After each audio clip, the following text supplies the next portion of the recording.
અને ચૂંટણીનો માહોલ જ્યારે ગરમ છે, રાજકીય પ્રચાર ચરમ પર છે, ત્યારે 75 લાખની રોકડ પકડાય છે સુરતમાંથી અને કોની સાથે કનેક્શન સામે આવ્યું છે, વિગત આપશે મનીષ પરમાર।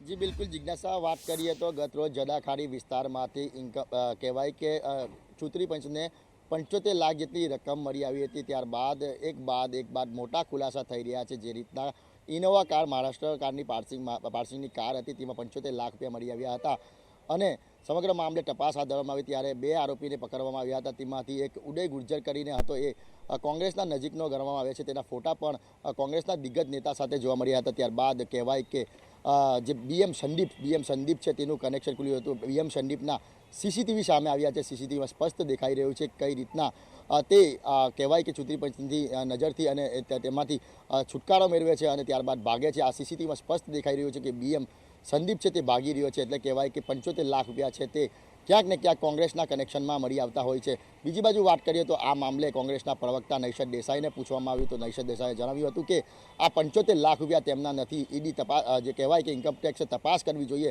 અને ત્યારબાદ રિપોર્ટ કરવો જોઈએ। તેમને કોઈ નોટિસ નથી મળી એટલે આ બાબતે તે પણ કંઈ પણ બોલવા તૈયાર નહીં।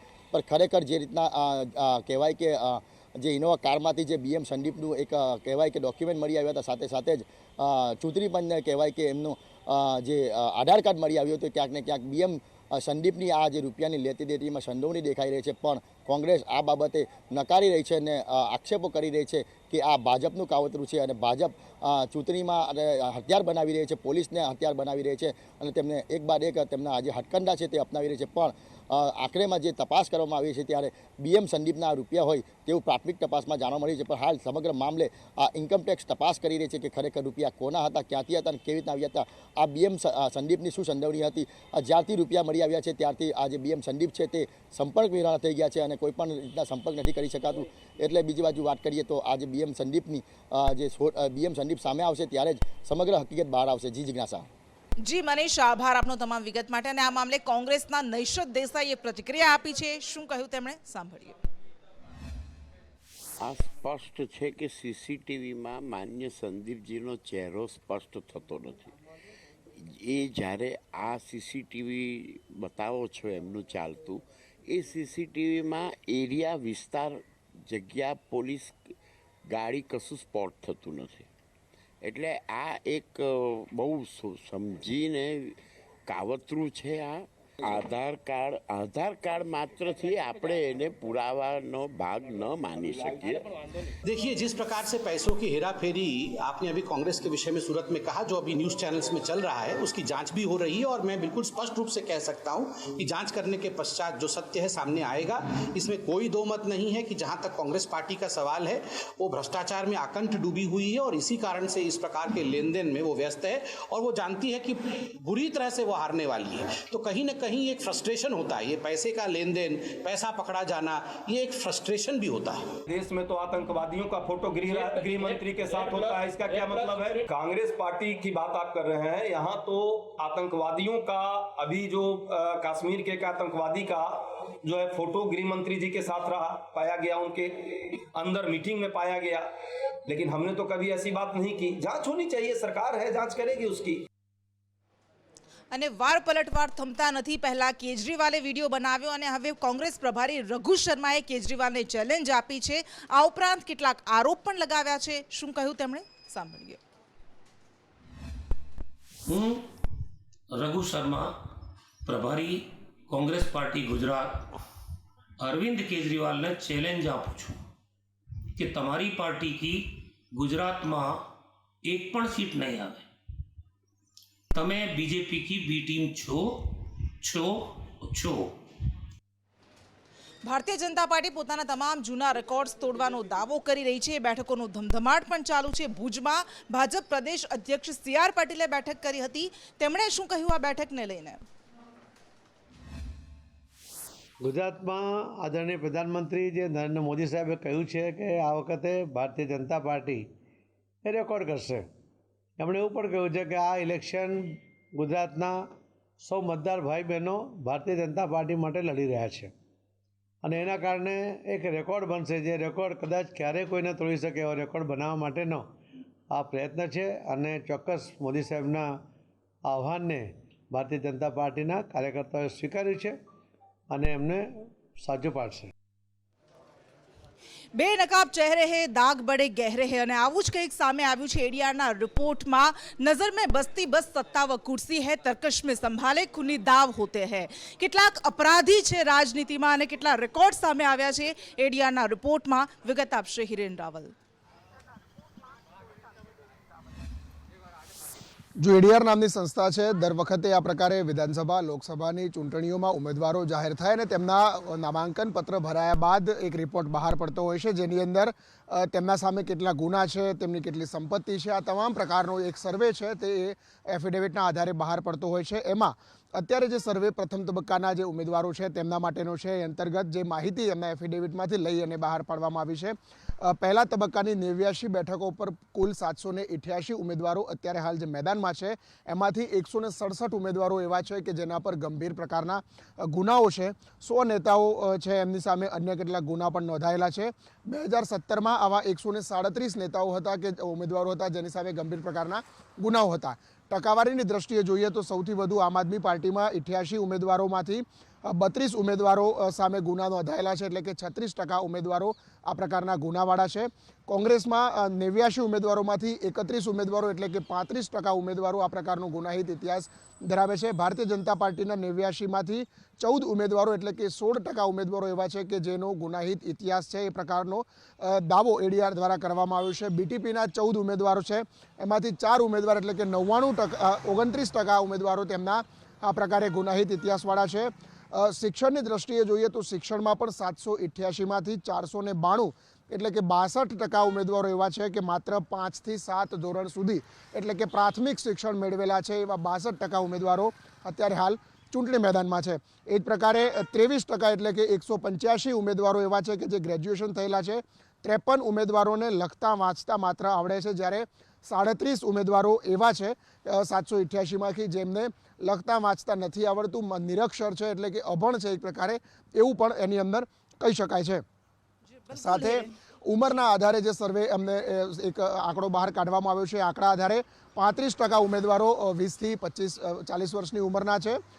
10% ઉમેદવારો 80 વર્ષ એટલે કે 61 વર્ષથી 80 વર્ષની ઉંમરના છે અને એક ઉમેદવાર એવા છે કે જે 80 વર્ષથી ઉપરના છે. એ પ્રકારના આંકડા એડીઆરે અત્યારે પહેલા તબક્કાની યાદીમાં જાહેર કર્યા છે. બિલકુલ હિરેન રાવલ, આભાર આપનો તમામ વિગત માટે. અને ગરીબોની સેવા કરવાના દાવા સાથે આવતા નેતાઓ થોડા જ વર્ષોમાં કેવા ધનિક બની જાય છે, કરોડોપતિ બની જાય છે, એના આંકડા પણ કેટલાક સામે આવ્યા છે. આ અંગે વિગત આપશે દેવાંગ પ્રજાપતિ. કૃષ્ણ, એડીઆરનો રિપોર્ટ આવ્યો છે તે પ્રમાણે પ્રથમ તબક્કામાં જે ચૂંટણી થવાની છે તેમાં 89 બેઠકો ઉપરથી કુલ 788 ઉમેદવારો કે જે ચૂંટણી લડવાના છે, તેમાંથી 211 ઉમેદવારો છે કે જે લોકો રિપોર્ટ સામે આવ્યો છે કે જે કરોડપતિ છે. એ લોકોની સરેરાશ ઇન્કમ 2 કરોડ ને 88 લાખ છે. મહત્વની વાત એ છે કે પ્રથમ તબક્કામાં એટલે કે સરેરાશ જે ટકાવારીની વાત કરીએ 27% ઉમેદવારો જે છે એ કરોડપતિઓ તેવો રિપોર્ટ સામે આવ્યો છે. મહત્વની વાત છે કે હવે વર્તમાન સમયની અંદર ચૂંટણી લડવાની સાથે સાથે હવે લોકપ્રિય નેતાઓની સાથે સાથે હવે નેતાઓ જે છે એ કરોડપતિ હોવું તે પણ એક અનિવાર્ય બની ગયું હોય તેવા પ્રકારના રિપોર્ટ સામે આવી રહ્યા છે. કૃષ્ણ.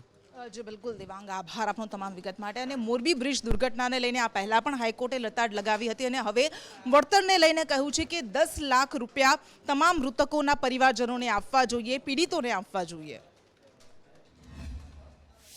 નામદાર ગુજરાત હાઈકોર્ટમાં મોરબી દુર્ઘટના અંગે જે પીઆઈએલ સુઓ મોટો લેવામાં આવી છે તેમાં આજે કોર્ટે એવી ટકોર કરી છે કે જે લોકોને મૃત્યુ પામ્યા છે તેમને જે વળતર મળે છે ઘણું ઓછું છે, એ લગભગ 10 લાખની આસપાસ તો હોવું જ જોઈએ. તે ઉપરાંત ગુજરાતભરમાં જેટલા પણ બ્રિજ છે તેનો એક સર્વે કરવામાં આવે અને તેમની પરિસ્થિતિ અંગેનો રિપોર્ટ 10 દિવસમાં ગુજરાત હાઈકોર્ટની અંદર આ પીઆઈએલની અંદર રજૂ કરવામાં આવે. તે ઉપરાંત સરકારને પણ કીધું છે કે આની અંદર આટલી મોટી દુર્ઘટના થઈને જેની અંદર આટલા બધા લોકો મૃત્યુ પામ્યા છે તો તેના જે પણ ગુનેગારો છે કે જે આ કાંડ સાથે સંકળાયેલા છે તે તમામને સજા થવી જોઈએ અને તેઓને પકડવા માટે પોલીસ કોઈ પણ રીતે ઢીલાશ ન કરે. સરકાર અને તંત્રની બેદરકારીને કારણે 136 નિર્દોષોએ પોતાના જીવ ગુમાવ્યા હતા, પરંતુ ફરી આવી દુર્ઘટના ન બને તે માટે હાઈકોર્ટે શું કહ્યું, જાણીએ નિકુલ પટેલ પાસેથી. જે બિલકુલથી જે રીતે મોરબીમાં દુર્ઘટના બની હતી ને તેના કારણે અનેક લોકોના જીવ ગયા છે, ત્યારે હાઈકોર્ટે જે છે તે આજે કડક શબ્દોમાં સરકારને આદેશ આપ્યા છે કે રાજ્યની અંદર જેટલા પણ પુલ આવેલા છે તમામની વિગત જે છે તે આપવામાં આવે, તેનું એક લિસ્ટ છે તે આપવામાં આવે, સાથે જ તેમાં જે જર્જરિત પુલ છે તેનું પણ જે યાદી છે તે તૈયાર કરવામાં આવે, કડક જે કાર્યવાહી છે તે તેમાં કરવામાં આવે તેવો આદેશ હાઈકોર્ટે આજે કર્યો છે. મહત્વની વાત એ પણ છે કે હાઈકોર્ટે ટકોર કરતા રાજ્ય સરકારને કહ્યું છે કે જે જવાબદાર લોકો છે તે ધરપકડથી બચવા માટે ભાગી રહ્યા છે અને તેમની ધરપકડ થવી જરૂરી છે.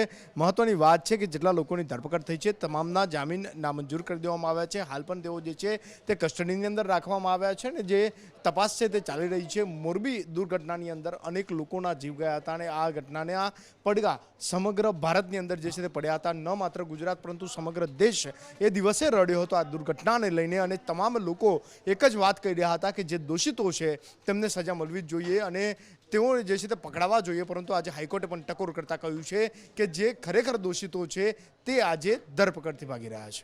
જી બિલકુલ, આભાર આપનો. અને જે ભાજપ સરકારને પાડવા માટે આંદોલન કરવામાં આવ્યું હતું તે જ હવે પાટીદાર આગેવાનો ભારતીય જનતા પાર્ટીનો ખેસ ધારણ કરી રહ્યા છે. આ પહેલા પણ આગેવાનોએ ધારણ કર્યા અને હવે મોટી સંખ્યામાં આવું થઈ રહ્યું છે. આ ઉપરાંત રાજ શેખાવત કે જેઓ વારંવાર સમાજને નામે પ્રતિનિધિત્વની વાત કરે છે તેમણે પણ કેસરીઓ ધારણ કર્યો છે. વિગત આપશે પ્રતિપાલ.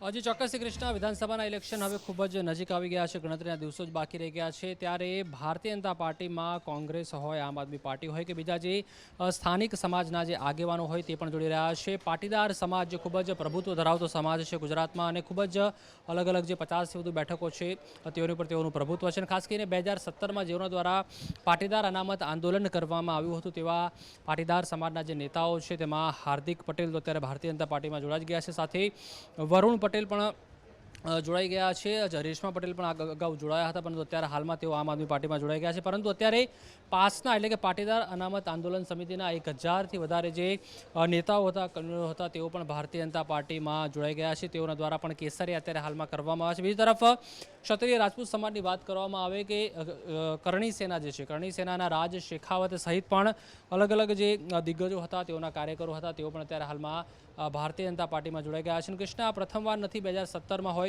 લોકસભાના ઇલેક્શન હોય કે સ્થાનિક સ્વરાજના ઇલેક્શન હોય, જ્યારે પણ ઇલેક્શન આવતા હોય છે ત્યારે ચોક્કસથી અલગ અલગ પક્ષો હોય કે સમાજના જે અગ્રણીઓ હોય છે તેઓ ભારતીય જનતા પાર્ટીમાં જોડાતા હોય છે. જી બિલકુલ પ્રતિપાલ, આભાર આપનો. અને 3 વર્ષ પહેલાનો એ તક્ષશિલા કાંડ જે આપણે ક્યારેય ન ભૂલી શકીએ, કારણ કે આગથી બચવા, પોતાના જીવ બચાવવા માટે તરુણોએ કૂદકા માર્યા હતા અને ફરી એક વખત સુરતમાં આ જ પ્રકારની ઘટના સામે આવી. એક મહિલાએ કૂદકો માર્યો હતો. આ અંગે વિગત આપશે ધવલ માકડિયા. જે કૃષ્ણા, એ તક્ષશિલા કાંડ એટલા માટે યાદ આવી જાય કે એક વિડીયો જે આ સ્ક્રીન પર વિઝ્યુઅલમાં દેખાઈ રહ્યો છે કે એક મહિલા કૂદકો મારી રહી છે પોતાનો જીવ બચાવવા માટે. સુરતના પાંડેસરાની આ ઘટના છે. સુરતના પાંડેસરામાં એક આકૃતિ ટેક્સટાઇલ મિલ છે. આ મિલની અંદર અચાનક આગ ભભૂકી નીકળી હતી અને 7 થી 8 લોકો સેફલી બહાર નહોતા નીકળી શક્યા ઝડપથી જ્યારે આગની ઘટના બની ત્યારે. ત્યારબાદ એ લોકોએ ઉપરથી નીચે આવવા જેવી ઘટના બની હતી અને આગની અંદર એક મહિલા પોતાનો જીવ બચાવવા માટે ઉપરથી કૂદકો માંગે છે. જો કે સદનસીબે કૂદકો માર્યા પછી પણ મહિલા એક પતરા પર આવી જાય છે અને શાંતિથી બહાર નીકળી જાય છે. જોકો આમાંથી 7-8 લોકો ગંભીર રીતે પણ ઈજાગ્રસ્ત છે, જેઓ લોકોની સારવાર હેઠળ છે. પરંતુ સૌથી મહત્ત્વની વાત છે કે આવી આગની ઘટનાઓ જ્યારે બનતી હોય છે ત્યારે તંત્ર એની સલામત વ્યવસ્થાઓ સાથે ક્યાં હોય છે અને આ ઘટનામાં ઝડપથી આગ બુઝાવવા માટે તંત્ર કેમ મોડું પડે છે. બિલકુલ ધવલ, આભાર આપનો. અને આવી બેદરકારી અટકે તેવી આશા આપણે રાખતા હોઈએ છીએ, પ્રાર્થના કરીએ છીએ, પરંતુ કમનસીબે અટકતી નથી. અને આવી જ એક ઘટના બની, આપણે દાવા કરીએ છીએ ભણશે ગુજરાત, આગળ વધશે ગુજરાત, પરંતુ સંચાલકો અને સરકારની બેદરકારીને કારણે આજે ભરૂચના અંકલેશ્વરમાં કેવી ઘટના ઘટી. એક શૌચાલયની દિવાલ તૂટી પડી, 10 બાળકો તેમાં દબાઈ ગયા અને એક બાળક ગંભીર રીતે ઇજાગ્રસ્ત થયો. આ સ્કૂલમાં કાંઈ છોકરો દબાઈ ગયો છે. અમે જ્યારે સ્કૂલમાં છોકરાએ મોકલવા આવું ને ત્યારે કાંઈ ઘાસ કાપતા મળે, કાંઈ એમ જ રમાડતા મળે, ભણાવતા બરોબર છે નહીં. હમણાં એક છોકરો દબાઈ ગયો છે, દિવાલ પરેલો છે એવું કહેતા છે. અમે તો નહીં જોયા અને એવું કહેતા છે કે છોકરો દબાઈ ગયા, વધારે પ્રોબ્લેમ વધારે છે એટલે બચવાની કોઈ ઉમ્મીદ નહીં. કરાય છે કેટલા દિવસથી જોતા છે કે છોકરા આવે ભણવામાં કાંઈ એવું છે નહીં, એવું કામ કરાયા કરે છોકરા હાથે. અમે જ્યારે છોડવા આવો ત્યારે કાંઈ ઘાસ કાપે, કાંઈ આંગળીઓ કપાઈ ગઈ છે છોકરાની એવું બતાવતો હતો છોકરો એક દાડે. વોરરૂમમાં આગળ વધીએ. ભારતીય જનતા પાર્ટીનો સૌથી મોટો ચહેરો એટલે પ્રધાનમંત્રી નરેન્દ્ર મોદી કે જેમણે ગુજરાતમાં ભાજપની પ્રચારની કમાન પોતાના હાથમાં લીધી છે. આજે જ 4 જગ્યાએ તેમણે પ્રચાર કર્યો, સભાઓ સંબોધી, જેમાં મોડાસામાં સભા સંબોધી હતી. આ ઉપરાંત તેમણે જે શબ્દો કહ્યા, દર વખતની જેમ આ વખતે પણ તેમણે વિરોધીઓ પર પ્રહાર કર્યા અને કહ્યું કે તમે પરિવર્તન જોઈ શકો છો, તમે ફરક જોઈ શકો છો પહેલાની સરકારોમાં અને હવેની સરકારમાં. પાલનપુર આવ્યો છું તો મારું ધ્યાન 5 પ ઉપર જાય છે. એટલી જ વાત કરું, લાંબી ના કરું, ચાલે ને? પાલનપુરમાં આવ્યો છું તો પાલનપુરનો પણ બીજા 5 પ, અને આ 5 પ ઉપર જે મારે વાત કરવી છે, પર્યટન, પર્યાવરણ, પાણી, પશુધન અને પોષણ. ઉત્તર ગુજરાત નવા મિજાજમાં જ દેખાય છે. ચાહે અરવલ્લી હોય, સાબરકાંઠા હોય, મહેસાણા હોય, બનાસકાંઠા હોય, પાટણ હોય, ગાંધીનગર હોય, એક નવો જુવાળ દેખાઈ રહ્યો છે.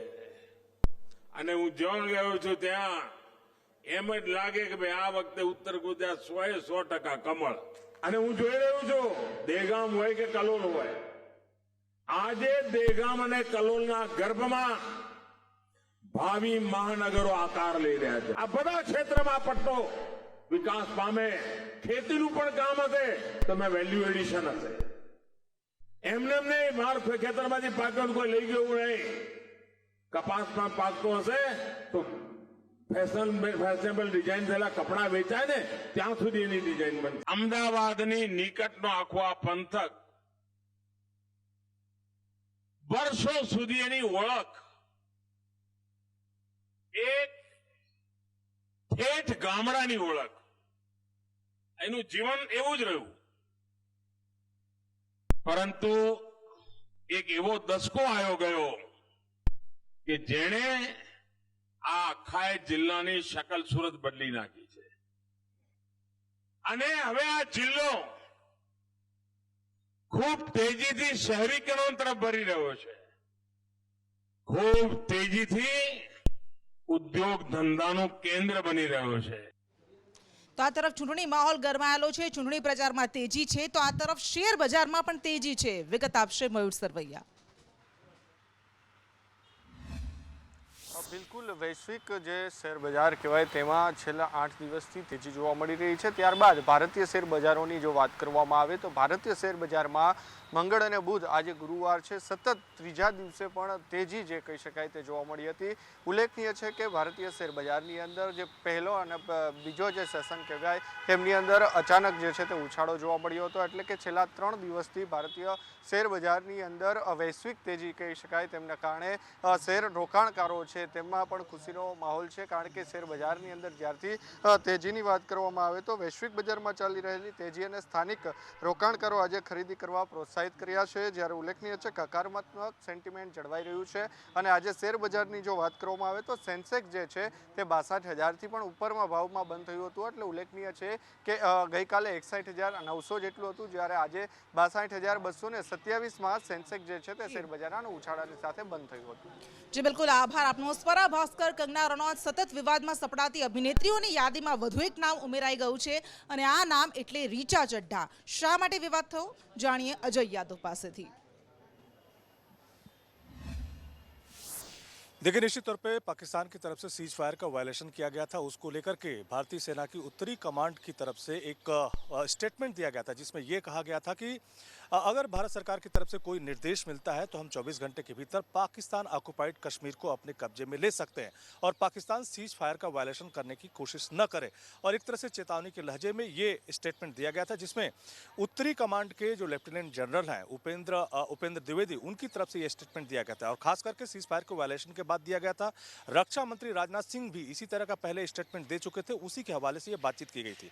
लेकिन जब ये स्टेटमेंट देश भर देशवासियों के पास पहुंचा उसी वक्त एक जो शख्स था उसने ट्वीट करके इस स्टेटमेंट का समर्थन किया था, जिसको कहीं न कहीं रिट्वीट करते हुए ऋचा चड्ढा ने एक स्टेटमेंट दिया जिसमें लिखा था कि गलवान सेज हाय, यानी उन्होंने अपने तरफ से व्यंग करने की कोशिश की थी। उसके बाद कहीं न कहीं जो भारतीय सेना के जो प्रशंसक है या भारतीय नागरिक है वो काफ़ी नाराज हो गए थे और ऋचा चड्ढा के ऊपर आरोप लगा कि उन्होंने भारतीय सेना के मनोबल को तोड़ने की कोशिश की है और कहीं न कहीं मजाक उड़ाने की कोशिश की है। चीन में जो 20 भारतीय सैनिक मरे थे और पाकिस्तान जो चीन के 45 सैनिकों को भारतीय सैनिकों ने मारा था, तो कहीं न कहीं उसका भी मजाक बनाने की कोशिश की है। हालांकि ऋचा चड्ढा को अपने इस स्टेटमेंट या इस ट्वीट को गलती नजर आ गई है और उन्होंने अपना स्टेटमेंट वापस ले लिया है और साथ ही साथ भारतीय सेना के ऊपर जो उन्होंने ट्वीट किया था उसको लेकर के माफी भी मांगी है और कहा कि उनका ये इंटेंशन नहीं था। तो फिलहाल अपनी तरफ से उन्होंने विवाद खत्म करने की कोशिश की है, लेकिन भारतीय जनता पार्टी अभी भी उनके ऊपर आक्रामक है। जी बिल्कुल, धन्यवाद તમામ જાણકારી કે लिए। અને આ સાથે જ વોર રૂમમાં હાલ બસ આટલું। તમામ મહત્વપૂર્ણ સમાચાર માટે જોતા રહો સંદેશ ન્યૂઝ। નમસ્કાર।